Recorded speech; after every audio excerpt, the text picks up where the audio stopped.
New year, new car, and I just bought an RX-7. Let's go. Welcome back to the channel. I've been hiding this car for almost a week now, and while I've been gone, so I haven't been able to make this video, pulled it out into the driveway.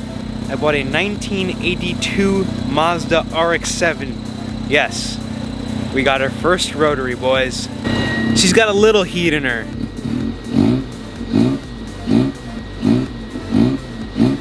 Oh yeah, sweet, sweet rotary noises. Quick little walk around. We'll get to the interior in just a second here.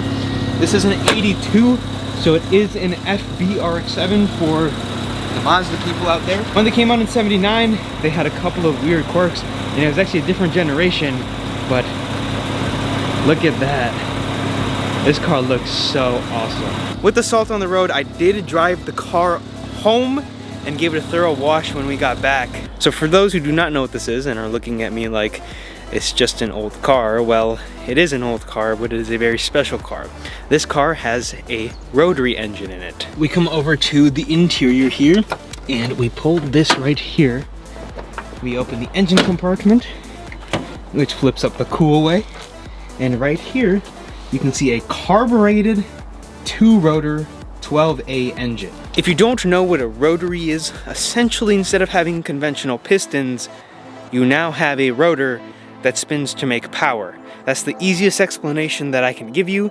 If you guys are viewers of the channel, you guys know I've been looking for an RX-7 or talking about the RX-7s for a couple of months now. In reality, I wasn't planning to buy a car until later in January. We just sold the Mustang. This is not the replacement for the Mustang, obviously, but I was going to buy a fun project for the summer, something I can drive around, and I wanted to get my first rotary. Eventually, I want to get an FD and an FC, which is the second and third generation RX-7s, but I thought that this would be the most logical place to start. The engines are fairly simple, but they do have their quirks. You gotta pre-mix them, you gotta make sure they're oiled, all of these different things. And yes, I said pre-mix. We'll talk about that in a second. As I said, this is a 82 RX-7. This is a black car right now, but this was not an original black car factory.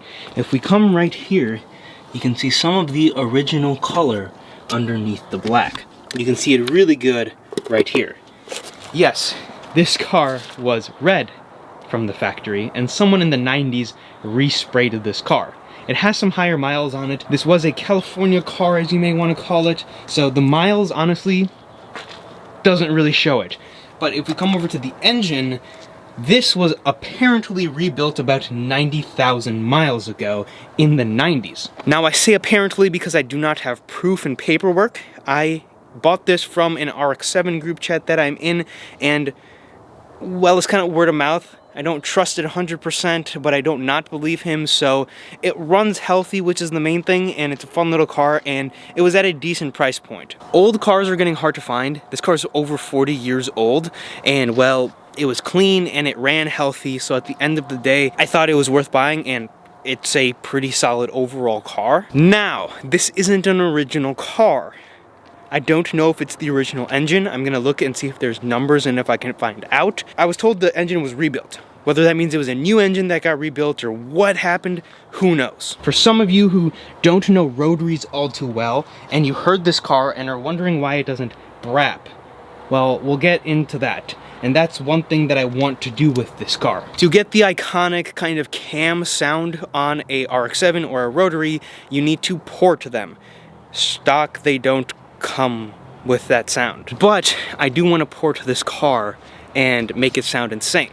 And not being original kind of lets me have a little bit more creativity. To the observant viewer, you can obviously see that this car is not stock. This has a racing beat like carburetor, cover on it. I guess you could call this an intake. It also has Racing Beat headers right there. The car sounds pretty good, but we can make it sound a whole lot better. I'm probably going to redo the header back exhaust on it, leave this header because it is a nice one, and do everything behind it, and port it. Now, I'm not sure what my plans with this exact car are. I'm a big fan of this generation of RX-7. It has flip-up lights. It's kind of just an old, fun car. Now, I'm not sure if I want to go 100% on this car and respray, do a body kit, redo the engine, and go the whole 9 yards on it, or if I just want to keep it simple, do a couple small bits and pieces to make it run and drive a whole lot better, and then maybe sell it in a year, maybe 2 years time. Now, of course, this car is 40-something years old, has 200,000 miles on it. It's going to have a couple of problems, but imagine if this car was British Racing Green, BBS mesh wheels, and it had a plaid redone tan interior. Some people don't like plaid. I like it. You be the judge of that. Change the front bumper, duck bill, rear bumper, kind of the whole 9 yards to this car. At that point, it'd be something that I would keep for the long term and take a better look at the interior. The red probably would not stay if I repainted and resprayed the car. As cool as it would be to go back to the original red or just leave it black, I would want to do British Racing Green. They didn't make them in British Racing Green, but it's still a Mazda color. I don't think RX-7s came in British Racing Green, and if they did come in the FD, it was a very rare color. The Miatas did come with British Racing Green, so it is a Mazda color. That's kind of like a very basic idea I have in my head of something I want to do with this car. Otherwise, I'm probably always going to want to keep one of these in the collection. I'm a little bit of a completionist collector at heart. If I want to have the RX-7s, I would like to have all 3 generations of them at some point all together, which would be the ideal thing. Whether it would be this exact car or whether it would be another FBI pickup, I'm not sure. But this is kind of something I bought because it was a clean car and, well, they're hard to find. If you're not part of a group and you're trying to find these on open market, most of them don't run because people ended up just parking them. When you park these cars for a amount of years, you gotta turn the motors by hand, you gotta oil them before you can fire them. You can't just fire these, and they're a little quirky. There's a reason why rotaries aren't still built today.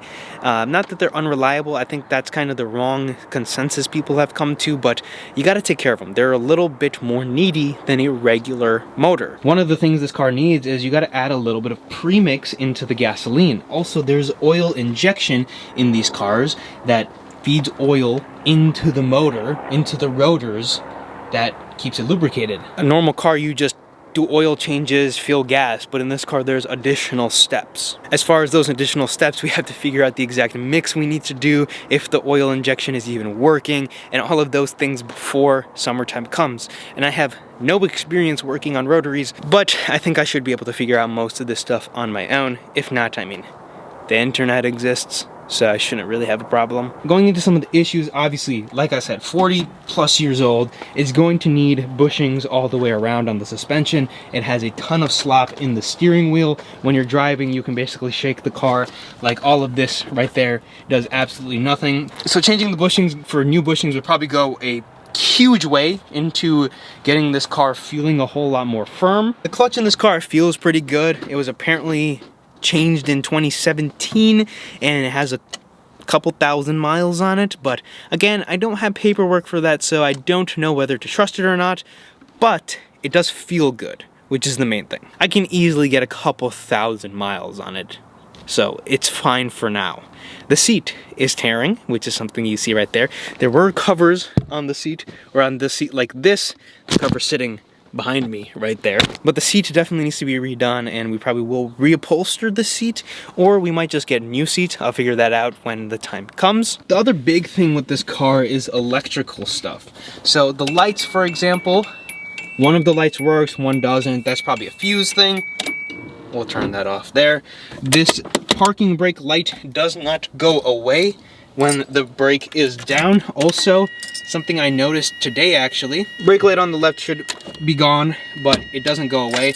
I also think the brake is staking a little bit. Also, just the brakes in general, they could use a flush and maybe new brakes. And there's a couple of interior pieces like this right here, which could use a little bit of love. Also, the stereo system here, this does not work. I do have the original stereo, which I'm probably going to put back in because why not? So we're gonna do all of those things. Also, this hatch button does not work. It worked. It sometimes works. So based off of that, I'm assuming that the connection is grounding somewhere. But that's the rear hatch right there.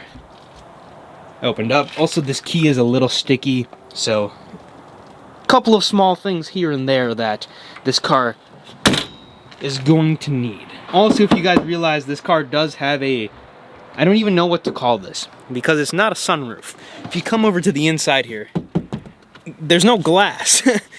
This actually only tilts up. It doesn't fully open up, or it doesn't come out. It comes out if you want it to come out, obviously, but it's not supposed to. That's all it does. And I've been told it doesn't leak or anything. The seals seem good. There's no rust around here either, so everything looks a-okay in that aspect.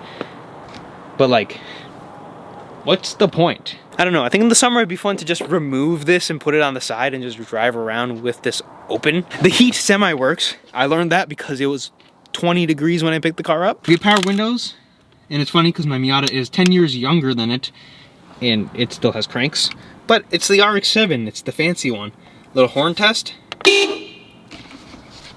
That was loud. Overall, she's a pretty good car though, and I'm excited to work on it and, well, drive it in the summertime when the time comes. There's the things that we need to do. We'll make a checklist and we'll talk a little bit more about the problems in the future. I want to hear your guys' opinions on the RX-7. We have the barn find Miata tucked in the garage. There's going to be a brake job video coming on it very soon, and it should be roadworthy, and we're gonna drive it in the snow, because why not? We also did a paint restoration, and it actually came out pretty nice, so if you haven't seen that, go check it out. Of course, in the other Miata tucked back there, there's going to be some videos coming soon. I forgot the most important thing. We already have modifications.